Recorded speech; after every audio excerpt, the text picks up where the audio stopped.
Secretaría de Educación Pública.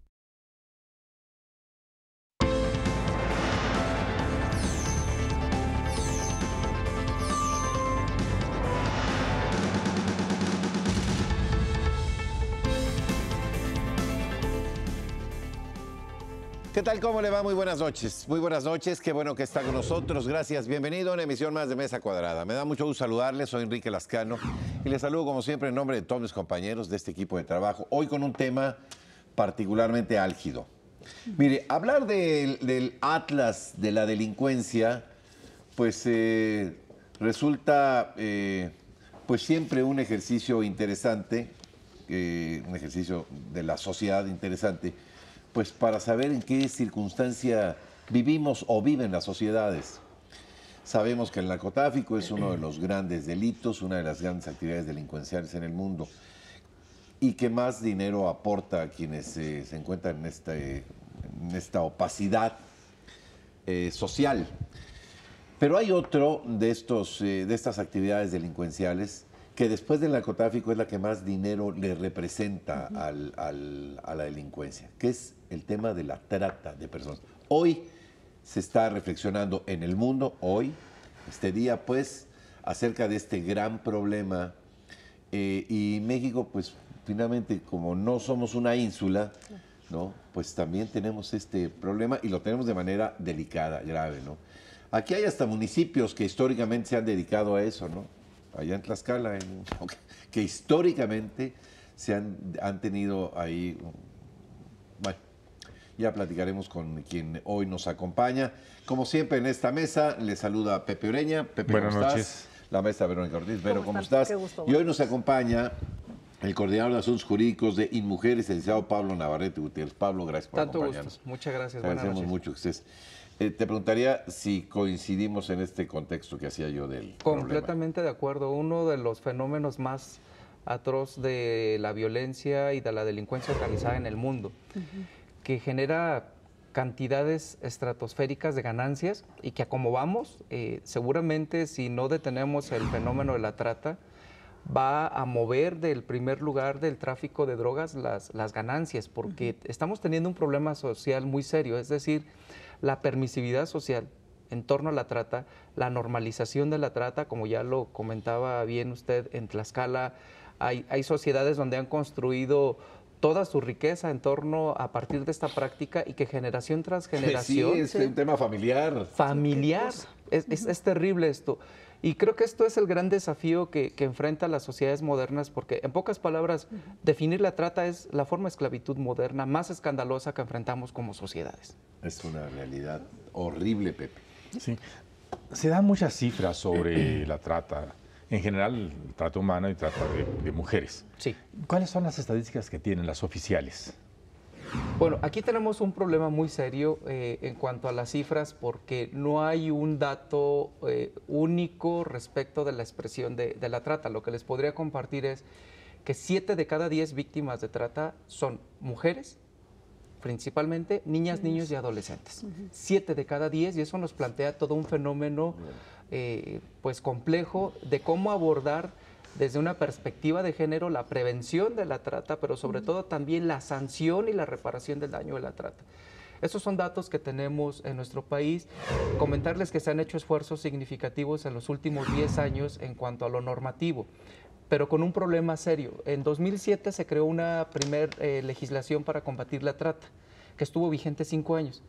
En lo que estaba el proceso de adaptación en los estados, de bajar los preceptos de la ley contra la trata, en 2012 viene otra reforma con una ley general con posibilidades de alcances mucho más amplios, pero rompe un proceso que venía siendo lento de los estados, donde apenas estaba concluyendo lo de 2007, que la ley general establecía que todos los estados tuvieran, y en 2012 hay un cambio normativo. Esto lo quiero decir que es muy relevante porque entonces desde lo legislativo hay muchos huecos y vacíos que son resquicios que buscan los mafiosos, los tratantes, para evadir la acción de la justicia. Eso sumado al tema de la permisividad social que hay, a cómo en ocasiones en muchos estados nos dicen, es que en mi estado no hay trata. y lo que desde Linmujeres les decimos, miren, los invitamos bien sencillo a que abran un periódico y chequen los anuncios clasificados. En la parte final van a encontrar un gran listado de anuncios donde puede haber potenciales víctimas de trata, sobre todo de explotación sexual. Sí. Y en este sentido, pues las mujeres son las víctimas más recurrentes de las mafias y de los grupos delincuenciales, que incluso hoy tienen ya la característica de ser transnacionales. Por supuesto. Es decir, nuestra característica como país, un país de origen, destino y tránsito, pues le hace tener una complejidad enorme en este fenómeno. Y algo muy preocupante que hemos identificado desde el Instituto Nacional de las Mujeres es cómo los grupos de tratantes están recurriendo al amor como un gancho. Sí, hombre, sí. Bueno, esa es una parte de la estrategia particularmente de este municipio de Tlaxcala, que decías, todos esos muchachos que embaucan, Sí, a ¿no? los, Embaucan a las muchachas víctimas, a través de una pseudo relación sentimental. Claro. Y lo que hacen es, las enamoran, utilizan el amor como un gancho y luego se casan con ellas para entonces legitimar o legalizar la práctica. Se las llevan a Estados Unidos fundamentalmente y allá son explotadas. Y pues las chicas se encuentran en un proceso muy complejo en donde les quitan su pasaporte, Así no pueden. les someten totalmente al control de los tratantes. Por eso es muy atroz este fenómeno y esta expresión de violencia, porque sobre todo se está dando ahora con chicas menores de edad. Muy jovencito. Claro. Muy jovencitas, y en México tenemos un problema muy serio de muchos estados del país que permiten el matrimonio entre menores. claro.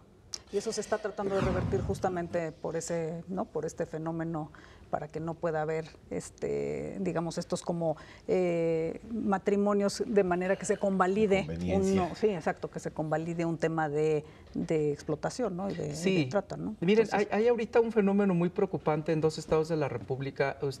Con un esfuerzo muy importante de muchas instituciones, logramos en México que 21 estados de la República prohibieran el matrimonio en menores. exacto. Con muchos esfuerzos se logró, Sí, pero hubo una visión muy lamentable de este fenómeno, y la Comisión de Derechos Humanos de Aguascalientes, y lo tengo que decir públicamente porque quiero aprovechar el espacio de mesa cuadrada para hacer un llamado a las comisiones de derechos humanos a que recuperen el sentido de responsabilidad social que tenemos cuando estamos en una función pública. La Comisión de Derechos Humanos de Aguascalientes consideró que esta restricción era violatoria de los derechos humanos de los menores al impedirles el matrimonio.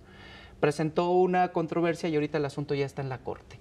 Confiamos en que la Suprema Corte de Justicia de la Nación ponga en su justa dimensión este tema y diga que la restricción del matrimonio de menores de edad es para cuidar sus derechos. claro, por exactamente, pero entonces No para violar. a Aguascalientes se le suma otro estado, Nayarit, que dice que es discriminatorio prohibirle a los menores, a las niñas sobre todo, casarse. Sí, claro. Pues. O sea, una niña de 14 años se quiere imagínate, casar. sí. Y es Pues seguramente matrimonio. tiene un libre albedrío como No para tiene decidir, ¿no? posibilidades Pues, hombre, por su por minoría favor, de edad claro. de tomar una decisión haciéndose consciente de las Increíble. consecuencias de sus actos. Entonces, Increíble. si no prohibimos el matrimonio infantil, entonces estamos abriendo la posibilidad a que lleguen los grupos de tratantes a enamorarlas, Embauquen pues, engatusarlas. Hay una expresión que a mí me gusta mucho de una feminista estadounidense que se llama Kate Millett, que dice que en el tema de las mujeres el amor ha sido el opio, como en Fíjate, el de las fíjate, masas, fíjate. las religiones. Pablo, O sea, fíjate los alcances que sí, puede tener esto. claro. Al rato las figuras como estupro o abuso sí, sexual, claro, ya pues. no, porque ¿por qué le vas a quitar el derecho al disfrute de una relación sexual a una menor? Como no se le puede quitar a un adulto, ¿no? Es que esas eran las que ya se convalidaban, digamos, con un matrimonio, incluso antes cuando existía lo del rapto famoso y todo eso. Entonces, había legislaciones que entonces decían, bueno, que el rapto era un delito, pero si acababa, ¿no? el raptor casándose con la raptada, pues, Terrible. entonces Se ya acababa se acababa la- el delito, ¿no? Entonces, bueno, eso es terrible y Pero eso eso creo es que vamos en terrible, reversa de eso justamente, ¿no? Porque imagínense ustedes una ley en un país como el nuestro,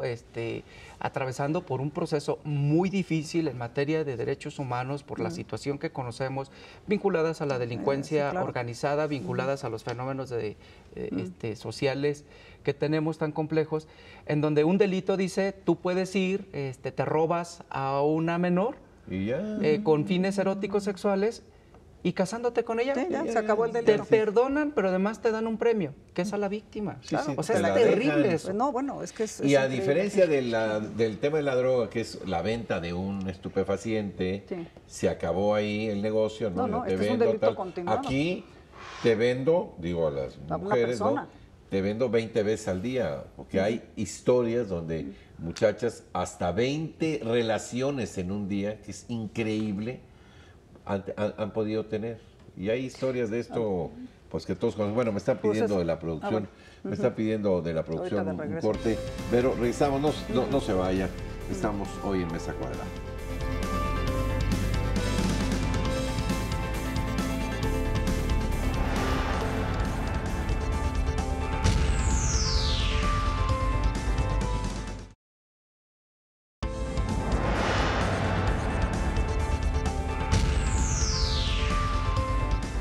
El tema de trata, particularmente el de trata de mujeres, pues es lo que estamos revisando hoy con Pablo Navarrete, que es el coordinador de asuntos jurídicos de InMujeres. Tú tenías un Sí, tema sí, sí, pendiente. porque sí me quedé muy impactada de este tema y sí me parece importante hacer el recuento. Dijiste 21 estados ya legislaron de manera que se prohíba el matrimonio a menores de edad. Sí. Mencionaste 2 casos que sí me parece muy importante resaltar y llamar la atención Claro. en Aguascalientes y Nayarit, en Sí. donde las comisiones de derechos humanos están, al contrario, están interviniendo para que se Se dé permita, marcha se dé atrás. marcha atrás en esta reversa. Y los otros estados, porque todavía nos faltarían ahí como 8. Sí, el resto de los estados tienen un problema muy serio porque no solo permiten en algunos casos el matrimonio hasta los 16, sino incluso en algunos hasta los 14 años. Lo grave de esto es el pliego de posibilidades que existe en la legislación para que si la menor no quiere o no puede dar la autorización para casarse. Además, yo quiero decirle al auditorio algo que es muy importante. Los menores de edad tienen la incapacidad jurídica Claro, para sí. consentir un acto jurídico como estos. O sea, Claro, por lo tanto, sí. la propia Organización de Naciones Unidas dice que estos matrimonios son, primero, Inválidos. matrimonios forzados y por lo tanto inválidos. ¿Por qué son forzados? Porque una de las partes que contrae el matrimonio o nupcias no tiene la capacidad jurídica Claro. para dar su consentimiento, uno. Y dos, al no tener la capacidad jurídica son inválidos. El caso que nos preocupa mucho en el Instituto Nacional de las Mujeres es Chihuahua. ¿Y Chihuahua por qué? Pues porque Chihuahua es un estado fronterizo donde se ha escrito una historia muy oscura con el tema del feminicidio, que ahora tiene un repunte nuevamente de manera desafortunada, en donde ahí no solo el padre puede otorgar el permiso para que su hija se case, si no está el padre, el abuelo. Si no es el abuelo, el tutor. Si no es el tutor, es el presidente municipal. Si no es el presidente municipal, es el síndico. Es decir, establece 8 posibilidades para que, si no es la chica la que da su voluntad, otros 8 más decidan sobre ellos. Y esto es completamente discriminatorio y violatorio de los derechos humanos. No, bueno, por supuesto. Y volvemos a insistir a Chihuahua, porque Chihuahua tiene que plantear una propuesta de reforma urgente para acabar con este tema del matrimonio infantil y cerrarle con esto la posibilidad a que los tratantes lleguen, enamoren a las chicas y bien fácil las lleven a Ciudad Juárez, cruzan la frontera vía El Y Paso, vámonos. Texas y ya. Dice, sí, Ahí sí, sí, no, bueno, eso es yo no sé importante, si sí, coincidan importante. ustedes conmigo, hay un tema de impunidad muy grave. Es decir, cuando la autoridad habla en una ciudad tan grande como esta, de que se está combatiendo, ¿no? Y de repente se hacen redadas en algún lugar, ¿no? Yo creo que, yo sin ser experto en nada, ni menos en estos temas, yo creo que yo podría decirle a la autoridad dónde creo que puedan ir a investigar Claro. y con mucha Probabilidad, seguridad ¿eh? puedan encontrar casos de trata y de detención ilegal, que vayan a los tables, ¿no? Todas esas mujeres, muchas mujeres que traen incluso de otros países, ¿no? Claro. Extranjeras, ¿no? O muchas muchachas que están trabajando en estos lugares a fuerza. Y se sabe de esto, y se sabe cuál es el modus operandi, y uno ve que hay una gran cantidad de estos negocios ahí floreciendo, Sí. Pablo. Y yo digo que de veras ahí no habrá... Claro. Es como cuando se habla de piratería, ¿no? Claro. Y que no Y lo dicen, oiga, encuentras, pues ¿no? vayan a cualquier tianguis Sí, claro. y van a encontrar ropa, CDs, Juguetes. todo, Zapatos, todo. ¿no? todo. Entonces, bueno, Hay una expresión que es muy importante considerar. No hay manifestación de la delincuencia organizada, ninguna, que se pueda entender sin la complicidad de las autoridades. Claro. Bien fácil. Y en este tema es muy importante también plantear algo. Yo creo que el tema de la trata merece toda la condena, la más abierta condena de la sociedad, de las instituciones del Estado. Pero también habría que diferenciar aquellos casos en donde desde la autonomía de su persona, de su cuerpo, hay quienes deciden dedicarse al comercio sexual como una forma legítima de vivir. Mayores de edad. Mayores de edad, obvio, con Obviamente. una serie de condicionantes que no estén siendo sometidas a procesos de explotación, que sean mayores de edad. Porque si no, entonces también luego llegamos a un proceso de decir todas las personas que han encontrado en el comercio sexual una forma de vida, que más allá de discutir si es digno o no es digno, Sí, es otro tema. eso es otro tema, Sí. me parece que hay que distinguir como entre estos dos procesos, porque si no, entonces luego lo que hacemos en este tipo de políticas, que además las políticas de sanción a la trata son a veces más de fetichismo político que cualquier otra cosa, es decir, se arman grandes operativos, se llegan a los antros, se llevan a las chicas que tienen allí y uno empieza a preguntarse, ¿y dónde están los consumidores?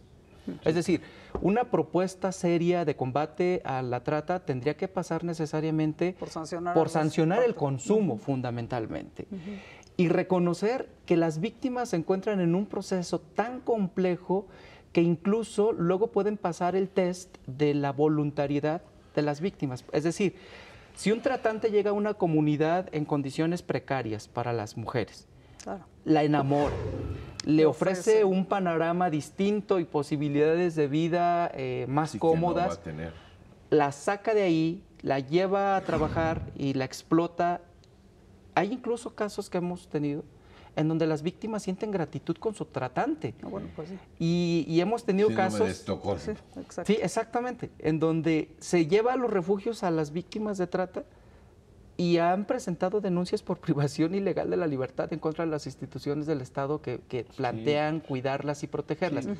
¿Por qué se mete? Él me puede pegar, ¿no? Un poco aquella historia, ¿no? Sí, pero ahí llegamos ya justamente a una perversión de las cosas, como pasa con el tema de, digo, es otra cosa, pero vamos a lo mismo de los huachicoleros, por ejemplo, donde ya es el pueblo el que defiende esta nueva forma de ganar mucho más ingresos de lo que lo podían hacer si no explotaran de manera aunque sea ilegal. Aunque sea ilegal. Entonces ya hay una, ¿no? Me explico, ya hay una total como pérdida del valores. sentido de valores y además de una autoridad, una ausencia total de la autoridad que diga esto es legal, esto es ilegal y se actúa en consecuencia, ¿no? Completamente de acuerdo. Por eso una de las estrategias en donde el Instituto Nacional de las Mujeres está centrando su actuar es en combatir en esos espacios las condiciones estructurales que están generando la discriminación y la violencia contra las mujeres, es decir, los entornos de pobreza. Es la primera expresión de violencia contra las mujeres. Y una mujer que vive en condiciones de pobreza y de vulnerabilidad es una víctima fácil de todo. O sea, de violación a sus derechos humanos, de ser víctimas de trata. El tema del empoderamiento de las mujeres, por eso es muy importante, y ahí es donde el Instituto Nacional de las Mujeres está centrando como todos sus esfuerzos para justo plantear a las mujeres que se encuentran en condiciones precarias, socialmente hablando, que hay otras formas y que no pueden ser víctimas de explotación de las bandas de tratantes, que erróneamente en algunos casos se dice trata de blancas. No sé si han escuchado. Sí, bueno, ese es un concepto que ya quedó superado, histórico. Sí, claro. Y esto tiene que ver incluso con el concepto que se utilizaba, porque solo eran víctimas de trata las mujeres europeas blancas. Las demás, las que no fueran ni europeas ni blancas, se les podía explotar y no había ningún delito que perseguir. Y no había nada de delitos que perseguir, por eso ahora se llama trata de personas. Y también es importante señalar que cuando hablamos de trata no solo nos referimos al tema de la explotación sexual, también tiene que ver con temas de explotación laboral, es decir, ¿cuántos casos no hemos conocido de chicas de comunidades indígenas que son captadas en sus comunidades, llevadas a las grandes ciudades para dedicarse al trabajo doméstico, que trabajan de las 6 de la mañana a las 12 de la noche? Eso es puede ser una forma de trata. La mendicidad infantil también, los niños y niñas que regularmente vemos en los cruceros pidiendo en ocasiones dinero, bueno, la mayoría de las veces es lo que piden dinero, también puede ser una forma de trata. También el tema de el secuestro de las personas para extraer órganos también puede ser una forma de trata. Es decir, lo que tenemos que tener muy claro es que cuando hablamos de trata es el cuerpo de las personas se convierte en una mercancía. Y eso lo distingue del tráfico de personas, porque con el tráfico de personas ahorita este hecho tan doloroso en donde varios seres humanos murieron asfixiados en un tráiler en Estados Unidos, ahí el propósito de los traficantes, de los polleros, es, el negocio es cruzar a la persona y ahí no te importa más que cruzarlos, es decir, llevarlos al espacio donde van a irse a trabajar o cualquier otra cosa. Acá no. Acá el cuerpo de un ser humano se convierte en una mercancía y eso me parece que le da el tono de extrema gravedad y de drama a este tema de la trata. Porque los cuerpos humanos se convierten en mercancías. Sí, así es, así es. Como he estado de oyente, he hecho algunas anotaciones. Hablamos de Tlaxcala y las condiciones sociales, socioeconómicas de la población que viven en condiciones tristes, ¿no? Esa es una, pero no es nada más eso. En México, y no nada más en algunos lugares, en la Ciudad de México se quería establecer por otra vía la ciudadanía a los 16 años, lo cual no sé si sea, o a esa edad se tenga la capacidad de decidir libremente. Esa es una. Pero hablamos ya de la capital, la Ciudad de México. Y vemos también a quienes operan. Hay un alcalde en Nayarit que fue inclusive candidato a gobernador. ¿Qué tal, hombre? Gastándole ahí el que robó poquito, cuya situación es exhibirse en público, exhibirse en público, agasajar niñas, darles 20. ¿Cuánto les daba? Creo que 2,000 pesos, no sé cuánto. O sea, de ese nivel. Y en ese vacío de autoridad del que se ha hablado, también está el vacío de mujeres. ¿Por qué en esa ocasión, o en el caso específico de Nayarit, no ha intervenido? Como mujeres intervenimos y fuimos con todo contra el alcalde. Es una buena noticia. Que es la expresión más obscena que tenemos, una de las muchas, una de las muchas expresiones obscenas de cómo la democracia puede hacer a este tipo de personajes impresentables autoridad. Y yo veía con mucho temor, no puedo despojarme de mi representación institucional, pero en lo personal yo lo veía con mucho riesgo que fuera candidato a la gubernatura, porque además, con toda esa historia oscura que tiene y que lo sabe el auditorio de este señor, cómo naturaliza la violencia contra las mujeres y cómo va justo planteando la normalidad de que se le puede tocar el cuerpo impunemente de una mujer. Bueno, y además, siendo autoridad, bailándole, es capaz de subirle el vestido a una menor. Sí. Tú dijiste que fuimos con todo como mujeres. ¿Qué significa? ¿Qué dientes tiene mujeres? Mire, es lo que tengo que plantear. Cuando digo fuimos con todo, somos un órgano del Estado mexicano, rector de la política de igualdad. Es decir, nosotros fijamos las directrices como institución, la presidenta del instituto, la licenciada Lorena Cruz Sánchez, junto con un equipo extraordinario de trabajo, lo que hace es dictar las políticas que tienen que seguir los estados y los municipios en materia de igualdad. Y en ese sentido estuvimos interviniendo en contacto con la víctima para ver si quería ella presentar algún proceso jurídico en contra de este personaje nefasto y otro tipo de acciones jurídicas que nosotros tenemos posibilidades de hacer, como en cualquier otro tipo de casos. Ahora, lo que es relevante en este sentido es el tema de cómo se plantea desde la sociedad un asunto de agresión hacia las mujeres. Porque esto justo va planteando todo este caldo de cultivo de la permisividad social de la violencia contra las mujeres. Si se permite que una autoridad con la investidura que tenga, ya sea alcalde, gobernador o incluso presidente de la República, tolerar un acto de agresión contra las mujeres, entonces al rato vamos a permitir cualquier tipo de agresión o de vejación contra las mujeres. Y lo que tenemos que hacer en la trata es romper la normalidad de ese tipo de comportamientos sociales y sancionarlos socialmente con toda la fuerza que puede permitirle la voz de la sociedad civil, el trabajo tan importante que realizan los medios de comunicación justo para irlo desnaturalizando. ¿Qué es lo que tenemos que hacer? Pues seguir trabajando, seguir insistiendo, compartirle a su auditorio que el próximo lunes la Secretaría de Gobernación va a presentar una estrategia nacional para combatir este delito, que lo va a presentar el subsecretario Campa, y que bueno, nosotros como Instituto Nacional de las Mujeres, de esta ley que surge en 2012, que les platicaba, que es una ley general que plantea un marco jurídico mucho más sólido, Participamos en la Comisión Intersecretarial y desde ahí el Instituto Nacional de las Mujeres, como órgano rector, plantea una serie de medidas y de dispositivos, sobre todo para la prevención de la trata. Nos preocupa mucho ver en redes sociales cómo hay muchos ganchos para la trata. Es decir, desde esos ofrecimientos de trabajo que de manera mágica te ofrecen sueldos estratosféricos de manera injustificada, que incluso quienes te ofrecen llevarte a la fama si llenas una información. Y esos son ganchos que los tratantes están tendiendo en las redes sociales y que tenemos que identificar con mucha claridad y precisión justo para evitar que caigan. Pero cuando ya caen en las redes de los tratantes, lo que se tiene que hacer es actuar con mucha claridad en distinguir entre la víctima y el victimario. Toda la fuerza del Estado contra el victimario. Todo el apoyo institucional del Estado a favor de la víctima. Y esto nos plantea, por ejemplo, la necesidad de tener refugios para víctimas de trata. Claro. De ofrecerles más allá de la sanción al tratante, también posibilidades de desarrollo profesional de las víctimas. ¿Cómo es posible que solo les podamos ofrecer un refugio en donde las llevemos casi a recluir, porque los refugios tienen un carácter de ser confidenciales, no sabe nadie dónde está? Y las mujeres están ahí sin posibilidades de poder seguir desarrollando, y sobre todo cuando tienen hijos que dejan fuera. Claro. Pablo, ¿cuánto nos queda de programa? 1 minuto con 30. Yo te pediría un último comentario y sobre todo, pues una invitación a que quien quizá nos esté viendo y esté en una circunstancia de estas, que sepa que hay una instancia que las puede defender.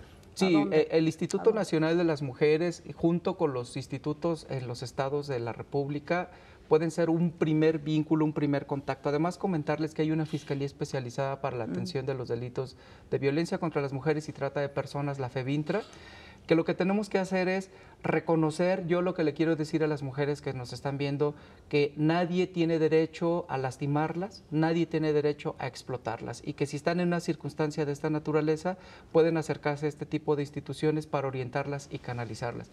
Lo importante es que se sepan que no están solas. Gracias, Pablo. Gracias por habernos acompañado, el coordinador de asuntos jurídicos de InMujeres, el señor Pablo Navarrete Gutiérrez. Gracias, Pepe. Bueno.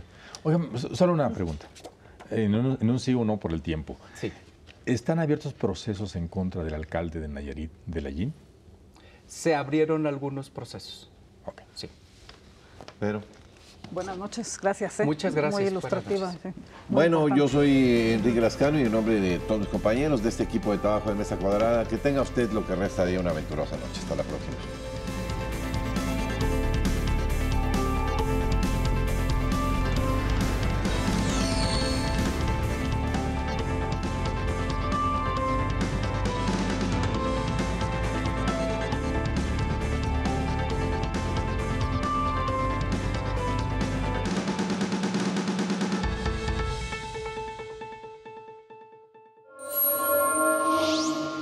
Secretaría de Educación Pública.